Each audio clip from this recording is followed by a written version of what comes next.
Yes, absolutely. The question of free will is absolutely essential.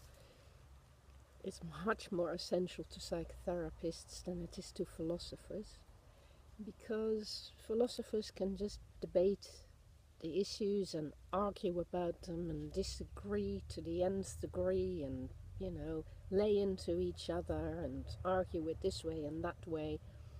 Same is true for neurophysiologists or neurophilosophers, but in psychology and to a much, much greater degree in psychotherapy, we have no such luxury. And this is pretty well represented by my own life, because I started out as a philosopher and I used to debate issues about free will versus determinism all the time in theory. And of course, you can argue on either side of that. You can argue that everything is determined and that clearly we have to obey the laws of determinism if we're going to achieve anything in the world. And you can argue that we experience ourselves as having free will and that therefore, it is essential that we own that and that we can do something with it. Both of those things are true. There is no doubt in my mind that these arguments will carry on forever, and that people on the side of determinism will think themselves very superior to the ones who believe in free will, and the ones who believe in free will consider the determinists very inferior. So it's neither here nor there. It's important to know the philosophy, it's important to understand the arguments on either side. It's interesting to listen to people like Daniel Dennett to talk about compatibilism, to show that they interact. But really, even the compatibilists are too scared to work with the real world issues that as psychotherapists we have to deal with all the time. And that is what happened to me when I completed my philosophy studies and I started working in a psychiatric hospital with no psychotherapy training and no psychology training initially. The challenge to actually apply those lofty philosophical ideas in practice was huge. And it didn't really matter whether or not determinism was more true or the idea of free will was more true.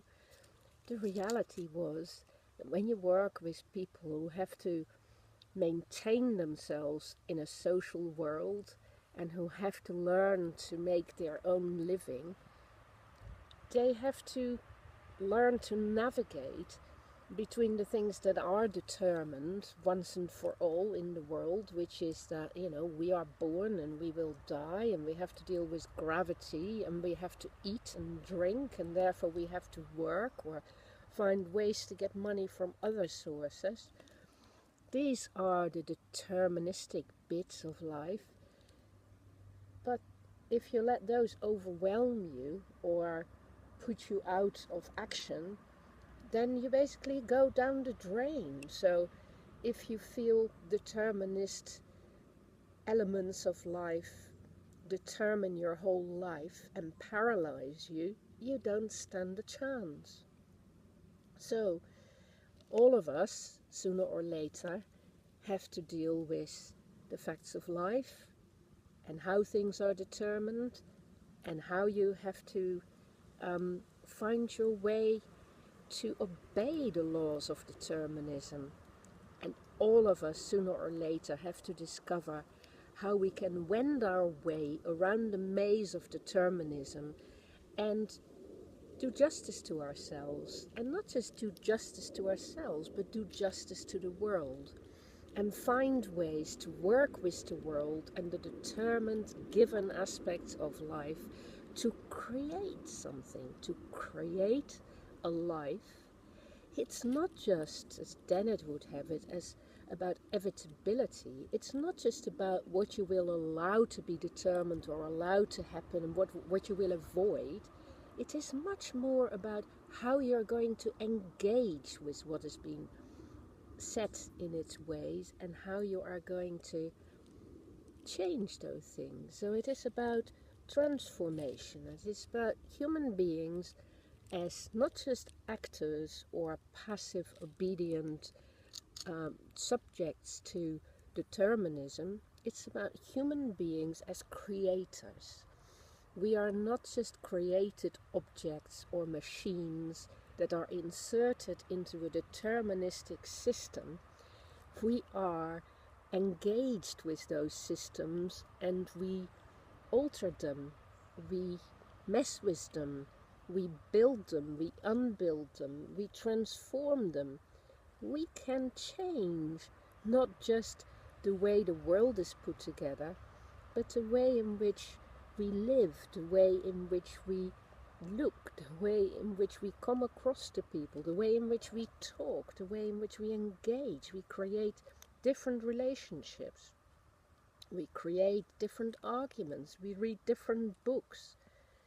There is no doubt at all, when you've been, like I have, a philosophical psychotherapist for 45 years nearly, and you have seen over and over again how people become determined by their upbringing, by the life stories and life events they have been through and have experienced, and how they think about those. And much more importantly, when you see that they can think about those things differently, that they can harvest the good things from those experiences and get stronger by taking on board some of the bad stuff, and because of that avoid the same sort of problems in the future again, and because of that get ideas about human beings being able to live more creatively. When you see all that, there is no doubt that the only reason psychotherapy works is that human beings have prefrontal lobes and they have the capacity to work out all the deterministic bits in their brain, all their reactivity, all their automatisms, all their routines, and they can set themselves beyond that. They can transcend them, they can evolve, they can become savvy about things, and they can engage with all those givens in a much more constructive, more creative, more intelligent way. And the ones that get good at that do better, and the ones that aren't good at that stay the same or become worse. I find it extraordinary that philosophers are so separate from the world of real experimentation with philosophy, which is what I've been doing all my life, experimenting with philosophical ideas and making true observations of how people experience things and how they work with things, how they live with things. It is astonishing to me that that kind of work, that kind of understanding is being ignored by philosophers who seem to be only interested in very primitive psychological studies or neurophysiological studies, which really do not inform them of all this experiential reality that people live in their everyday real world. So, in the everyday real world, both are true.